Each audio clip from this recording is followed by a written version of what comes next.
હીરા ઉદ્યોગમાં હાલ ભારે મંદીને કારણે મોટી સંખ્યામાં રત્ન કલાકારો બેરોજગાર બન્યા છે અને આપઘાતના બનાવો સતત વધી રહ્યા છે। ત્યારે જો સાતમ આઠમનું 10 દિવસનું વેકેશન રાખવામાં આવશે તો રત્ન કલાકારોનું ઘર ગુજરાન કેવી રીતે ચલાવશે તે પણ પ્રશ્ન છે। ડાયમંડ વર્કર યુનિયન ગુજરાત દ્વારા ડેપ્યુટી લેબર કમિશનર શ્રી અને સંયુક્ત નિયામક શ્રી ઔદ્યોગિક સલામતી અને સ્વાસ્થ્ય વિભાગને આવેદનપત્ર પાઠવી જે કંપની વેકેશન પાડે ત્યાંના રત્ન કલાકારોને વેકેશન પગાર આપવામાં આવે તેવી માંગણી કરી છે અને જે કંપની પગારથી વંચિત રાખે તેની સામે કાયદેસરની કાર્યવાહી કરવાની પણ માંગણી કરવામાં આવી છે। હીરા ઉદ્યોગની ઘણી કંપનીઓમાં આયોજનપૂર્વક છૂટક 25 થી 50 કારીગરોને છૂટા કરવામાં આવી રહ્યા છે, જેથી કારીગરોની સાચી માહિતી પ્રગટ ન થઈ જાય તેની તકેદારી રાખવામાં આવી રહી છે અને જે રત્ન કલાકારોને છૂટા કરવામાં આવે છે તેમને મજૂર કાયદા હેઠળના બોનસ પગારના લાભો પણ આપવામાં આવતા નથી।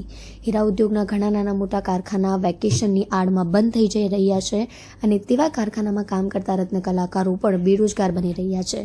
તે કારખાના વેકેશન પછી પણ ખુલવાની શક્યતા નથી, ત્યારે લેબર વિભાગ દ્વારા સ્ક્વોડ બનાવી તપાસ કરવામાં આવે અને કામદારોને વેકેશન પગાર તથા બોનસ પગારના લાભોથી વંચિત રાખવામાં આવે તેની સામે કાયદેસરની કાર્યવાહી કરવામાં આવે તેવી માંગણી કરવામાં આવી છે। મારું નામ છે Bhavesh Tank, diamond worker union vice president. આજે ઘણા સમયથી રત્ન કલાકારો મંદીનો માર સહન કરી રહ્યા છે। ઉપરથી મંદીનો માર હોય અને મંદીના મારની અંદર અસંખ્ય કારીગરો આર્થિક પરિસ્થિતિ ખૂબ જ ખરાબ હોય તો ઉપરથી આ જન્માષ્ટમીના 10 દિવસના વેકેશનની જાહેરાત અમુક કંપનીઓ દ્વારા કરવામાં આવી છે અને કંપનીઓમાં વધારો પણ થયો છે। તો આજે એ 10 દિવસનું વેકેશન પાડે તો છે પણ પગાર આપવામાં આવે છે કે કેમ એની એક ઉદ્યોગની અંદર લેબર ડેપ્યુટી કમિશનરને આજે આવેદનપત્ર આપવામાં આવ્યા છીએ કે એક સ્કોડ બનાવવામાં આવે ને આ સ્કોડ ડાયમંડ ઇન્ડસ્ટ્રીની તપાસ કરે કે કેટલા લોકોએ વેકેશન પાડ્યું છે, કેટલા કારીગરો ત્યાં કામ કરે છે અને કેટલા કારીગરોને પગાર આપવામાં આવ્યો છે એ સ્કોડ તૈયાર કરી એક તપાસ કરવામાં આવે અને આ તપાસ કરી જો ન આપવામાં આવ્યો તો કાયદેસરની કાર્યવાહી કરી અમારા કારીગરોને રત્ન કલાકારોને જે ડાયમંડ ઇન્ડસ્ટ્રીઝની અંદર ખૂબ સારી રીતે મહેનત કરી રહ્યા છે, ડાયમંડ સિટીનું નામ રોશન કરી રહ્યા છે, એમને વેકેશનનો પગાર આપવામાં આવે એ જ હેતુથી આજે લેબર ડેપ્યુટી કમિશનર અને ફેક્ટરી ઇન્સ્પેક્ટરને અમે રજૂઆત કરવા આવ્યા છીએ। કોલકાતાની એક સરકારી મેડિકલ કોલેજમાં ટ્રેની ડોક્ટરની હત્યા અને બળાત્કારના વિરોધમાં ઇન્ડિયન મેડિકલ એસોસિએશનની હડતાલ સાથે સુરત સિવિલ હોસ્પિટલથી કલેક્ટર કચેરી સુધી ડોક્ટરોનો વિરોધ પ્રદર્શન યાત્રા કાઢવામાં આવી હતી। ઇન્ડિયન મેડિકલ એસોસિએશન દ્વારા વિરોધ પ્રદર્શન યથાવત રહ્યું છે। ગઈકાલથી સુરતના સિવિલ હોસ્પિટલથી તમામ ડોક્ટરો હડતાલ પર ઉતરેલા હતા। ડોક્ટર દ્વારા આજરોજ સિવિલ હોસ્પિટલથી કલેક્ટર કચેરી સુધીની વિરોધ પ્રદર્શનની યાત્રા કાઢવામાં આવી હતી, ત્યારે હાલ કલેક્ટર કચેરી ખાતે ભારે મોટી સંખ્યામાં તમામ ડોક્ટરો દ્વારા વિરોધ કરવામાં આવી રહ્યો છે। જ્યાં સુધી દીકરીને ન્યાય ન મળે ત્યાં સુધી તમામ ડોક્ટરો બિન ઇમરજન્સી અને ઇમરજન્સી સેવામાં હાજર નહીં આપે તેવું જાણવા મળ્યું છે।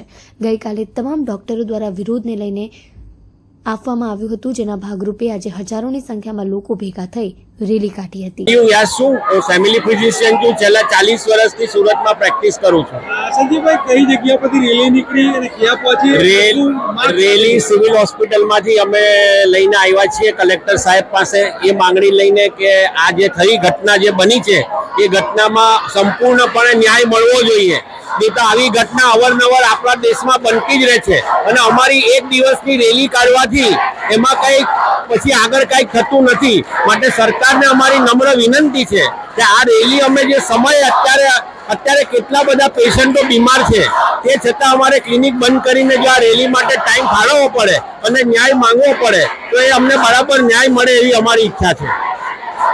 રજનીકાંત દવે ભટારમાં પ્રેક્ટિસ કરું છું, સાઉથ ગુજરાત બ્રાહ્મણ ડોક્ટર એસોસિએશનનો પ્રેસિડેન્ટ છું અને અમારી માંગણી એ છે કે આ જે કલકત્તામાં જે દીકરી ઉપર અત્યાચાર થયો અને મર્ડર થયું એને માટે અમારી માંગણી છે કે એને યોગ્ય ન્યાય મળે અને એને લીધે યોગ્ય કાનૂન બને। જે કાનૂન અત્યારે બનતો નથી અને ડોક્ટરોને પૂરતું રક્ષણ નથી મળતું। ડોક્ટરો 48 ઘંટા રાતના દિવસ સેવા આપતા હોય છે છતાં બી એ લોકોને પ્રોટેક્શન નથી મળતું, એને માટેની માંગણી છે અમારી।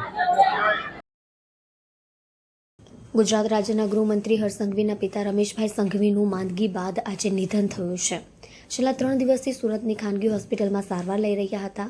ગૃહમંત્રી હર્ષ સંઘવીએ પોતાના તમામ કાર્યક્રમો રદ કર્યા છે. ગૃહ રાજ્યમંત્રી હર્ષ સંઘવીના પિતા રમેશચંદ્ર સંઘવીનું નિધન થયું છે. લાંબા સમયથી બીમાર રમેશચંદ્ર સંઘવી હોસ્પિટલના અંતિમ શ્વાસ લીધા હતા. આજે સાંજે 4 વાગ્યે હર્ષ સંઘવીના નિવાસ સ્થાને ધરમ પેલેસ પાર્લે પોઈન્ટથી નીકળી ઉમરા રામનાથ ઘેલા સ્મશાન જશે.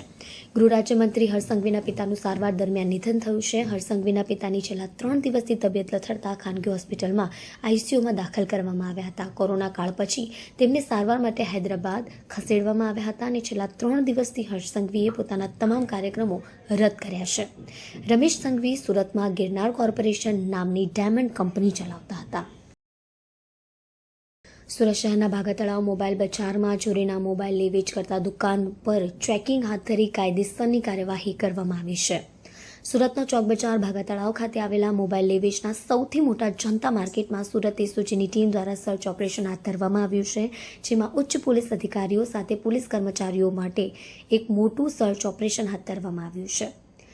શહેરમાં મોબાઈલ ચોરી અને સ્નેચિંગની ઘટનાઓ વધ્યા બાદ તેને જનતા માર્કેટમાં બિલ વગરના મોબાઈલ વેચાણ કરતા હોવાની ફરિયાદને આધારે પોલીસે સર્ચ ઓપરેશન હાથ ધર્યું હતું.